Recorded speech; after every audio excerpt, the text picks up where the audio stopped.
ngalan nga ay dakilain, ngalan nga ay dakilain.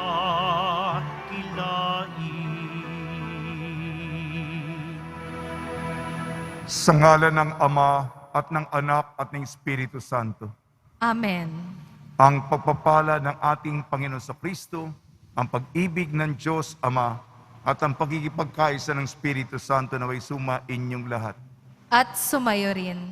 Umaasa at nagtitiwala po tayo sa Pong Jesus Nazareno. Napagkakalooban niya tayo ng mga milagro na hinihingi natin sa araw-araw nating buhay. Tayo mga may pinagdaraanan, tayo may mga nabibigatan sa mga suliranin sa pangkasalukuyan.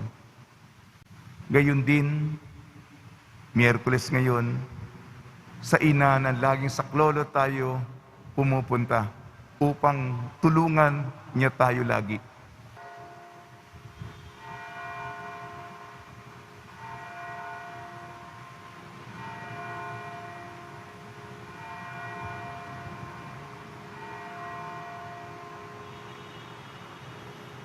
Itaas natin ating mga pamilya upang gabayan ng mahal na Pong Jesus Nazareno, ng ina ng lagi saklolo at ni San Jose.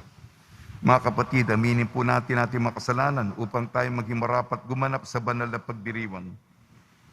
Inaamin ko Sa makapangyarihang Diyos at sa inyo mga kapatid, na lubha akong nagkasala sa isip, sa salita at sa gawa, at sa aking pagkukulang. Kaya isinasamo ko sa mahal na Birheng Maria, sa lahat ng mga anghel at mga banal, at sa inyo mga kapatid, na ako'y panalangin sa Panginoong ating Diyos. kaawan tayo ng makapangyarihang Diyos, patawarin tayo sa ating makasalanan at patnubayan tayo sa buhay na walang hanggan. Amen. Panginoon, kaawaan mo kami. Panginoon, kaawaan mo kami. Kristo, kaawaan mo kami. Kristo, kaawaan mo kami. Panginoon, kaawaan mo kami. Panginoon, kaawaan mo kami. Manalangin tayo. Ama naming makapangyarihan, kami mga tinubos mo at kinupkop, ay tunghayan mo ngayon sa iyong kagandahang loob, upang sa pagsampalataya sa anak mong si Kristo, makamtan ng kalayaan at pamana sa piling mo, sa pamamagitan niya kasama ng Espiritu Santo magpasawalang hanggan. Amen. Magsiyo po muna po ang lahat. Pagbasa mula sa unang sulat ni Apostol San Pablo sa mga taga-Korinto. Mga kapatid, tungkol naman sa mga walang asawa, wala akong maibibigay na utos mula sa Panginoon. Ngunit bilang isang taong mapagkakatiwalaan, dahil sa habag sa akin ng Panginoon, magbibigay ako ng aking koro-koro.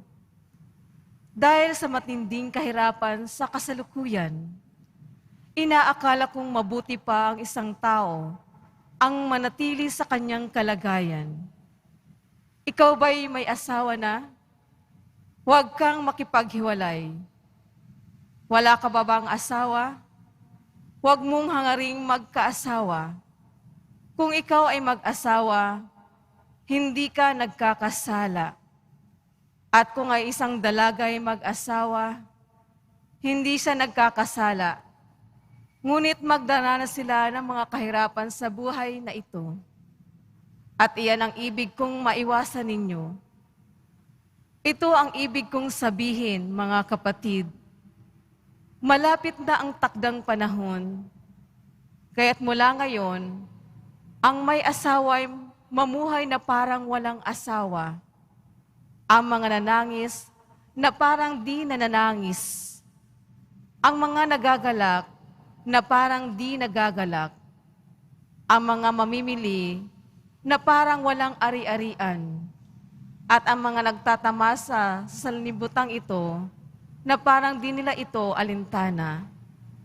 Sapagkat ang lahat ng bagay sa daigdig na ito'y mapaparam. Ang salita ng Diyos. Salamat sa Diyos. O kabiyak ng hari namin, ang payo ko'y ulinigin. O kabiyak ng hari namin, ang payo ko'y ulinigin. O kabayak nitong hari, ang payo ko'y ulinigin. Ang lahat mong kamag-anak at ang madla ay limutin. Sa taglay mong kagandahan, ang hari ang paibigin. Siya iyong Panginoon, marapat na iyong sundin. O kabiyak ng hari namin, ang payo ko'y ulinigin. Ang prinsesa sa palasyo'y pagmasdat mo't anong ganda. Sinulid na gintong-ginto ang niyaring damit niya. Sa makulay niyang damit, sa hari ay pinapunta. Haharap sa haring yaong, mga abay ay kasama. O kabiyak ng hari namin, ang payo ko'y ulinigin. Sama-samang masasaya, ang lahat ay nagagalak na pumasok sa palasyo at sa ari humarap. Darami ang iyong supling, sa daigdig maghahari, kapalit ng ninumuno mo sa sinundang mga lahi. O kabiyak ng hari namin, ang payo ko'y ulinigin. Magsitayo na po ang lahat.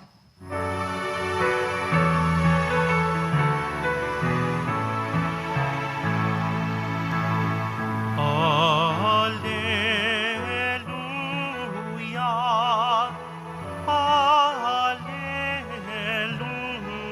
Alleluia,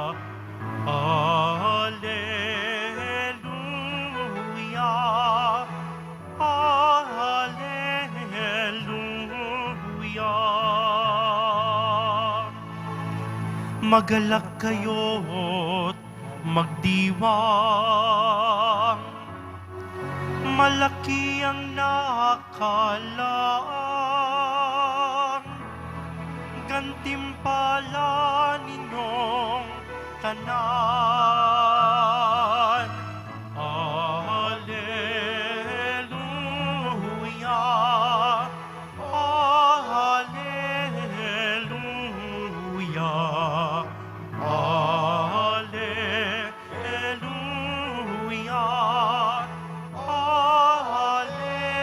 Alleluia.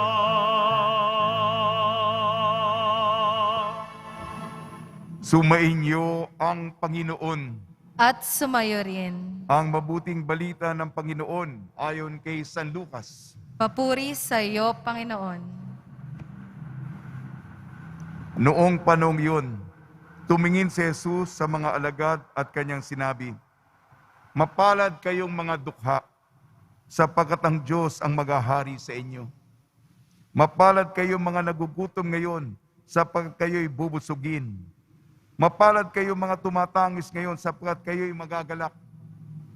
Mapalad kayong kung dahil sa anak ng tao, kayo'y kinapupuotan, ipinagtatabuyunan, tabuyan, at inaalimura ng mga tao, at pati ang inyong pangalan ay kinasusuklaman. Magala kayo at lumukso sa tuwa kung ito'y mangyari, sapagkat malaki ang inyong gantimpala sa langit. Gayon din ang ginawa ng kanilang mga ninuno sa mga propeta. Ngunit sa aba ninyong mayayaman ngayon, sapagkat nagtamasa na kayo ng kaginhawaan. Sa aba ninyong mga busog ngayon, sapagkat kayo'y magugutom. Sa aba ninyong nagsisitawa ngayon, sapagkat kayo'y magdadalamhati at magsisitangis. Sa aba ninyo kung kayo'y pinupuri ng lahat ng tao, sapagkat gayon din ang ginawa ng kanilang mga ninuno sa mga bulaang propeta. Ang mabuting balita ng Panginoon. Pinupuri ka namin, Panginoong Hesukristo. Magsiupo muna po ang lahat. Binabati po namin kayo sa pagpapala, pagbibindisyon, pagbibiyaya, pagkakaloob ng napakaraming grasya mula sa ating napakabait na Nuestro Padre Jesus Nazareno. Pagnilaya natin ang salita ng Diyos bilang gabay sa pagsunod ng kalooban ng Diyos sa araw na ito. Unang pagbasa, unang Korinto, gayon din sa Ebanghelyo natin. Ang ating buhay ay mula sa perspektibo sa nalalapit ng kaharian na darating. Huwag na natin i-focus, ituon ito sa kasalukuyan, sa mundong papanaw, sa daigdig na lilipas. Ang ating pagtingin ayon sa kaharian na darating. Kahit anong oras, handa tayo. Kaya nga sa unang Korinto, yung mga may asawa na problema sa kanilang mga asawa, nako, hiwalayan ko na ito.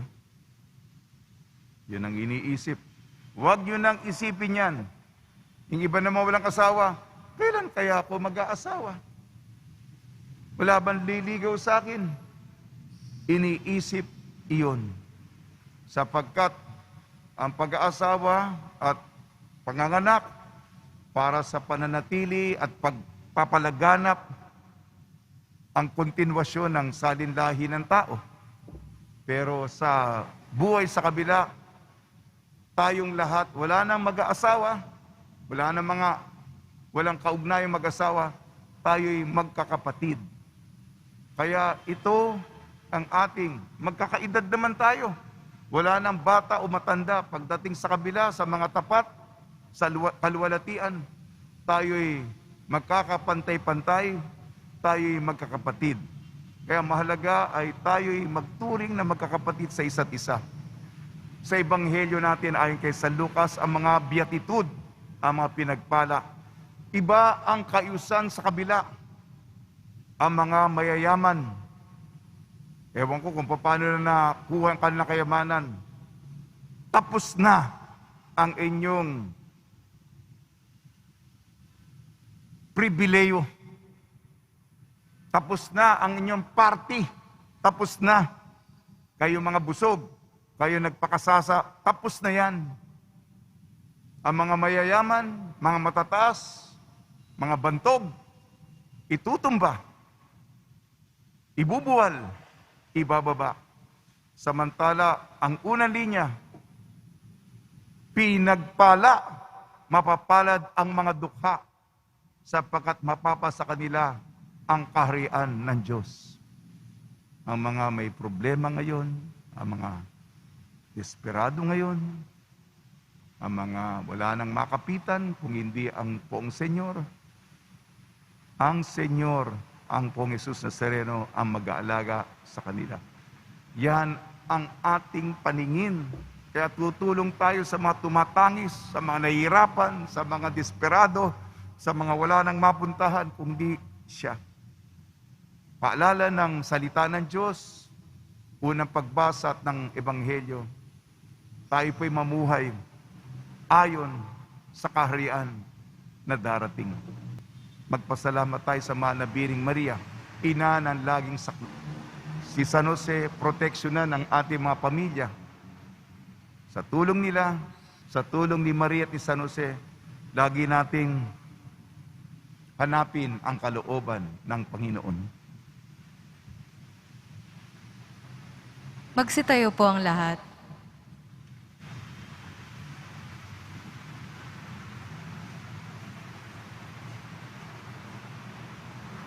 Minamahal ko mga kapatid, mayaman man o mahirap, lahat tayo ay sama-samang tinatawag ng Diyos bilang Kanyang mga anak sa kaharian. Manalangin tayo sa Ama na may tunay na puso. Tugon po natin, Diyos ng pagpapala, lingapin mo kami. Diyos ng pagpapala, lingapin mo kami. Ang simbahang dumaranas ng pag-uusig, naway patuloy na kumapit sa pananampalataya at tipunin ang lahat sa pagkakaisa. Manalangin tayo. Diyos ng pagpapala, lingapin mo kami. Ang mga dukha at mga nangagugutom, naway tumanggap ng kanilang kabusugan sa pamamagitan ng tapat na paglilingkod ng ating mga pinuno. Manalangin tayo. Diyos ng pagpapala, lingapin mo kami. Ang mga sumasampalatayang inuusig, iniinsulto, kinamumuhian, at inaabuso, naway magbunyi sa kasiyahan ng kaharian na naghihintay sa kanila. Manalangin tayo. Diyos ng pagpapala, lingapin mo kami.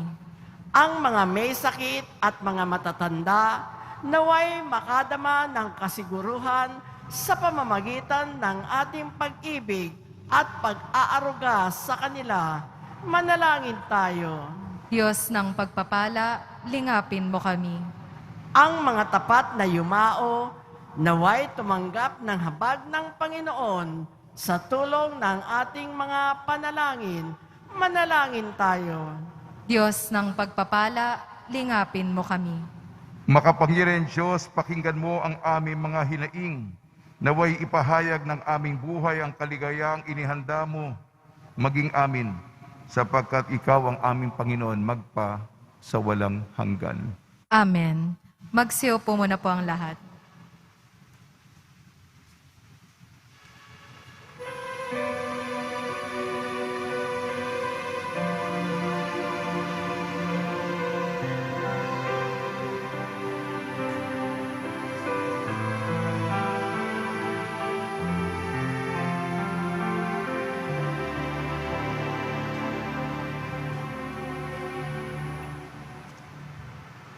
Ang maihandog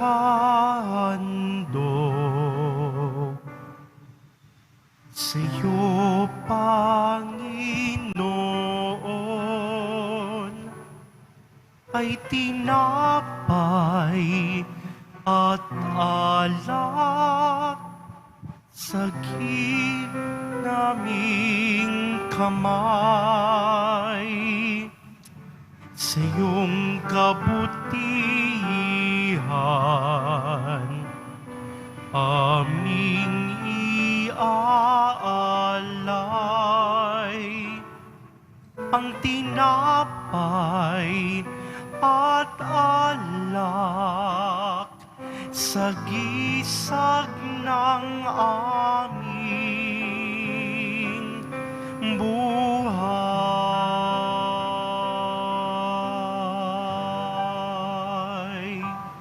Magsitayo na po ang lahat. Manalangin kayo mga kapatid upang ang ating paghahain ay kalugdan ng Diyos amang makapangyarihan. Tanggapin nawa ng Panginoon itong paghahain sa iyong mga kamay, sa kapurihan niya at karangalan, sa ating kapakinabangan at sa buong sambayanan niyang banal. Ama namin lumikha, ikaw ang gumagawa ng wagas na katapatan at kapayapaan. Ipagkalo mong ang iyong kadakilan ay aming handugan, ng iyong minamarapat na aming maialay, at naway magkaisa kami sa pakikinabang sa banal na paghahain ngayon ipinagdiriwang sa pamamagitan ng Kristo kasama ng Espiritu Santo magpasawalang hanggan. Amen. Sumainyo ang Panginoon. At sumayo rin. Itaas sa Diyos ang iyong puso at diwa. Itinaas na namin sa Panginoon. Pasalamatan natin ang Panginoong ating Diyos. Marapat na siya'y pasalamatan. Ama namin makapangyarihan, tunay nga marapat na ikaw ay aming pasalamatan. Ikinalugod mong likhain ang sanlibutan ng iyong pinababago at idinarangal sa pamamagitan ng anak na kinalulugdan. Kaya't utang na loob ng iyong mga itinatangi at ng mga banal na kapiling mong lagi ang iyong paggiliw at pagkakandili. Kaya kaysa ng mga anghel na nagsisiawit ng papuri sa iyo nang walang humpay sa kalangitan, kami nagbubunyi sa iyong kadakilaan. Santo, Santo, Santo, Panginoong Diyos ng mga hukbo, napupuno ang langit at lupa ng kadakilaan mo. O sana sa kaitaasan, pinagpala ang naparirito sa ngalan ng Panginoon. O sana sa kaitaasan, magsiluhod po ang lahat. Ama naming banal, ikaw ang bukal ng tanang kabanalan. Kaya sa pamamagitan ng Espiritu, gawin mong banal ang mga kaloob na ito upang para sa amin maging katawan at dugo ng aming Panginoong Jesucristo. Bago niyang pinagtiis ang kusang loob na maging handog, hinawakan niya ang tinapay. Pinasalamatan kanya. Pinaghati-hati niya yon. Iniabot sa kanya malagad at sinabi, tanggapin ninyong lahat ito at kanin. Itong aking katawan ay hahandog para sa inyo.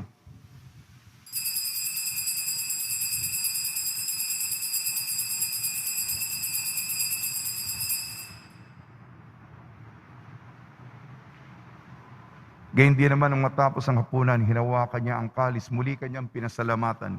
Inibot niyang kalis sa kanyang malagad at sinabi, tanggapin ninyong lahat ito't inumin. Ito ang kalis ng aking dugo, ng bago at walang hanggantipan. Aking dugo ni bubuhos para sa inyo at para sa lahat.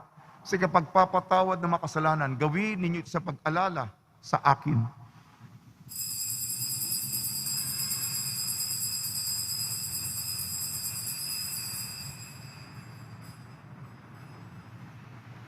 Magsitayo na po ang lahat.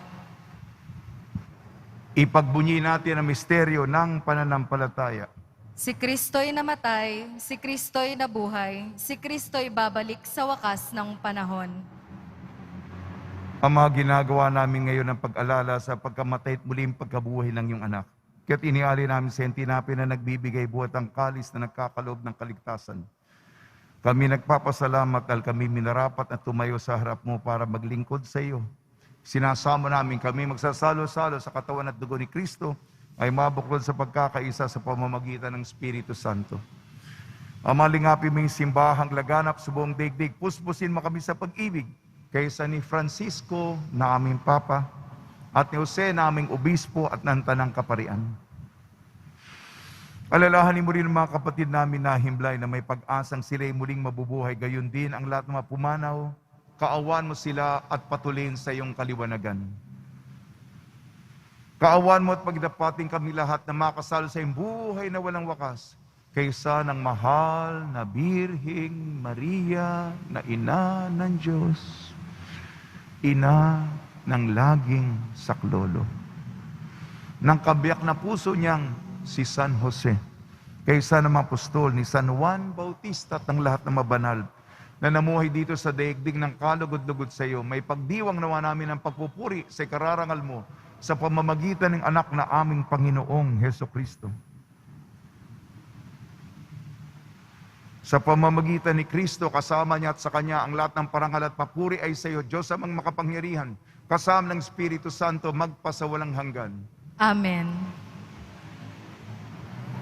Sa tagubili na nakakalig na utos sa turo ni Jesucristo na Panginoon natin na Diyos, ipahayag natin ng lakas loob.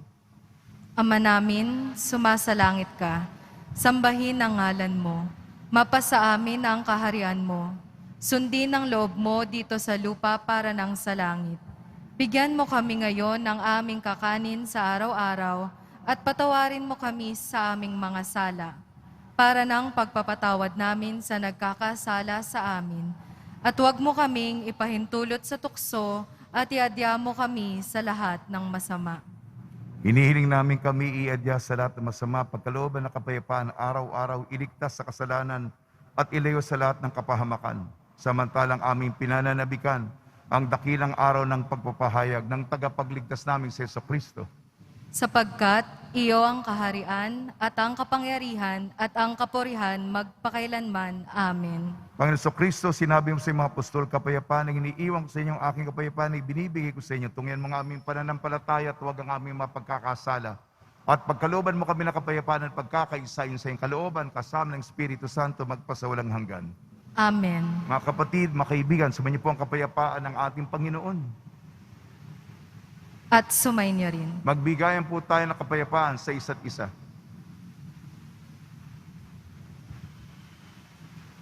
Kordero ng Diyos na nag-aalis ng mga kasalanan ng sanlibutan, maawa ka sa amin. Kordero ng Diyos na nag-aalis ng mga kasalanan ng sanlibutan, maawa ka sa amin. Kordero ng Diyos na nag-aalis ng mga kasalanan ng sanlibutan, ipagkaloob mo sa amin ang kapayapaan. Magsiluhod po ang lahat. Ito ang kordero ng Diyos. Ito nag-aalis ng kasalanan ng sanlibutan. Mapalad na mainayayahan sa kanyang piging. Panginoon, hindi ako karapat-dapat na magpatuloy sa iyo. Ngunit sa isang salita mo lamang ay gagaling na ako.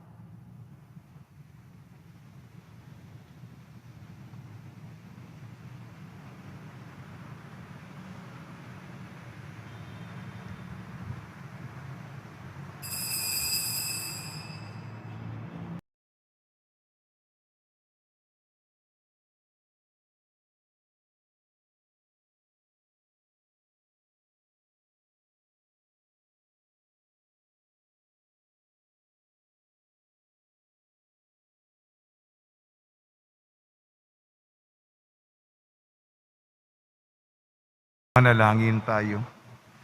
Ama namin mapagmahal, kami pinapagsalo mo sa iyong salita at piging na banal, ay iyong pinapalakas at iyong binubuhay. Pag hindi pati mong kami makapakinabang sa buhay ng iyong anak na para sa aming sarili niya ang alay, bilang aming tagapagmagitan kasama ng Espiritu Santo magpasawalang hanggan. Amen. Pagbabasbas sa mga deboto ng kanilang mga kahilingan at dasalan. Mahal na pong Jesus Nazareno, inayag mo sa pamamagitan ng krus ang walang maliw na pag-ibig ng Diyos sa sangkatauhan. Pakinggan mo ang kahilingan niyong angkan na nagsusumamo sa iyo. Makamtanawan nila inyong katugunan at tanggapin ang kasagutan na may utang na loob na tinatanaw. Basbasan din po niyo mga daladala nila mga imahin at dasalan sa pamamagitan ng bendisyon nito na may maalala ng mga pangakon sa binyag na ikaw iibin at paglinig ko ng bilang Panginoon magpasawalang hanggan. Sumayin niyo ang Panginoon At sumayo rin. at pagpalain kayo ng makapangyarihan Diyos, Ama, Anak at Espiritu Santo. Amen. Paglayin po niyo sa inyong pag-alis ang kapayapaan ni Jesucristo. Salamat sa Diyos.